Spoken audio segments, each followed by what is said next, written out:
Hi everyone, Coach Mary Claire here. Georgie and I want to thank you for listening to our podcasts. We are so happy that people have been tuning in.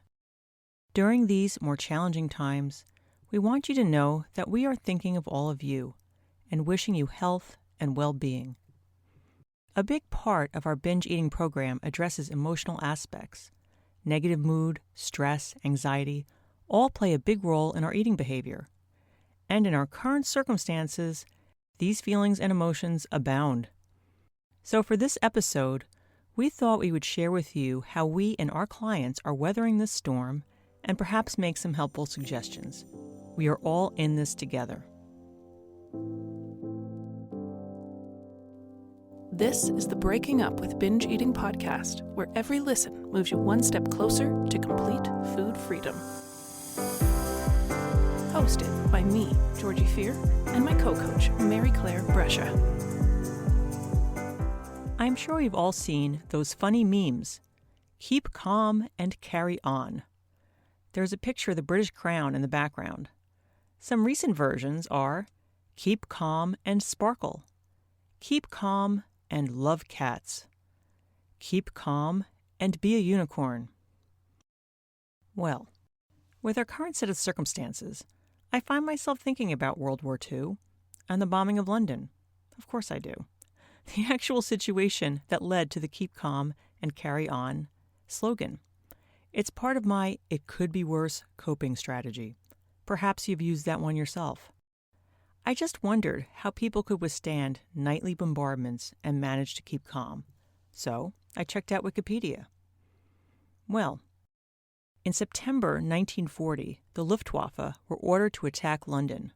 Starting on September 7th, London was systematically bombed 56 of the following 57 days and nights. During this time, the British people rose to the occasion. It was so striking, it was given a name, Blitz Spirit. No psychiatric crisis occurred because of the Blitz, even during the period of greatest bombing. An American witness wrote, "By every test and measure I'm able to apply, these people are staunch to the bone and won't quit. The British are stronger and in a better position than they were at its beginning." People, referring to the raids as if they were the weather, stated that the day was very blitzy.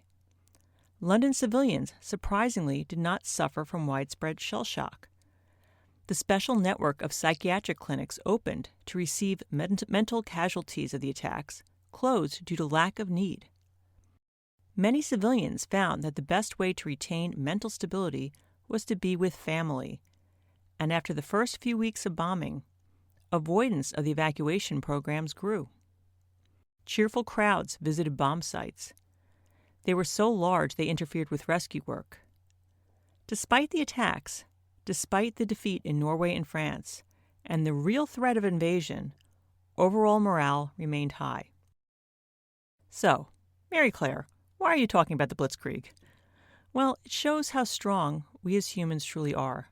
No matter how dire the situation, no matter how challenging, we can do this. We can pull together and get through this. I'm sure many of you have been heartened by neighborhood efforts to reach out to people who may need help. I've seen neighborhood food banks and offers to get groceries for disabled and elderly.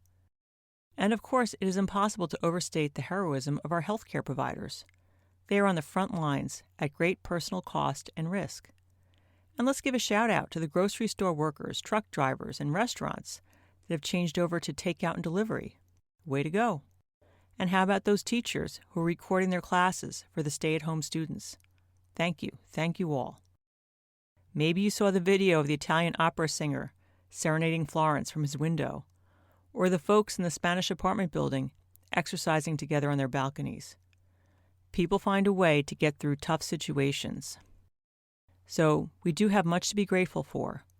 We humans of this planet are a caring, creative force to be reckoned with. So, how do we as individuals manage this? How do we get through this in the best possible way? I would like you to consider a few different perspectives. First of all, cut yourself some slack if this is getting you down. That is completely normal. We don't need to get mad at ourselves for feeling low. nor do we have to demand that we meet some high standard of productivity. I saw a tweet from someone called Eden Dranger. She said, "I don't know who needs to hear this, but it's okay to not churn out content. It's okay to not clean, organize that thing you've always wanted. It's okay not to use that home gym. It's okay to not do anything. It's okay to bite into string cheese without pulling it apart." What? Not pulling apart string cheese? She got a lot of flack for that last one. Joking aside, it's good to acknowledge that it's okay to feel a bit off. That being said, perhaps there are some steps we can take to help manage our mood. Some members of our Facebook binge eating group shared what was working for them. Kathy wrote, "My mindset is to focus on what I can do, not what isn't available right now." For her, that might mean practicing yoga at home instead of at her favorite studio. Becky mentioned, "I've turned off the constant CNN, and I'm now watching for updates 3 times a day. I'm a news junkie, so this is way down." Claire is focusing on getting outside every day. "I've made a promise to myself that even in lockdown, I'll spend time in my garden." Chris mentioned, "One of my concerns is that I will have a hard time being healthy and focused in this new reality of working from home and making all my meals myself. But I'm still trying to keep a mindset that this is just another week I can still practice my daily minimums of meditation, time outside, and time for activity." There were quite a few posts, and the commonalities included getting some time outside to walk the dog, exercise, or even ski. Limiting the amount of time spent on the news. It would be easy to get sucked into it all day long. Notice what it does to your mood. We do not need the hourly blow-by-blow. Add some structure to your day. Plan what you will eat and when. Maybe have an activity in mind for the morning and one for the afternoon. Focus on what you can do instead of what you can't. Creative solutions are right in front of ourselves if we look for them. Perhaps think outside of yourself. Think about how you may help someone. I'm not going to lie, writing this podcast helped me get out of bed. There may also be more togetherness than you're accustomed to if you're working from home or the kids are at home. Try to find ways to make that a plus. Play games together, watch movies.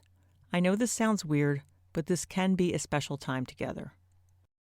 And lastly, and quite importantly, I ask you to watch out for rumination. Ruminating is repeatedly going over a thought or a problem without completion. It's like you are stuck in a loop, replaying the same anxious thoughts again and again. We might think we are problem solving, but from the circular nature of the thoughts, it is clear we are going nowhere productive. Do not underestimate the impact of rumination on your well-being. You might think, they're just thoughts, so what? According to Dr. Margaret Wernberg in Psychology Today, ruminating is worsened by another difficulty, an inability to flexibly generate solutions. Brain chemistry makes it hard to switch to another perspective to find the way out of problems, so rumination intensifies. Both anxiety and depression are then reinforced. These are times when we need to be flexible in our solutions. You can imagine getting stuck in a negative frame of mind when in fact you have many positive options right in front of you.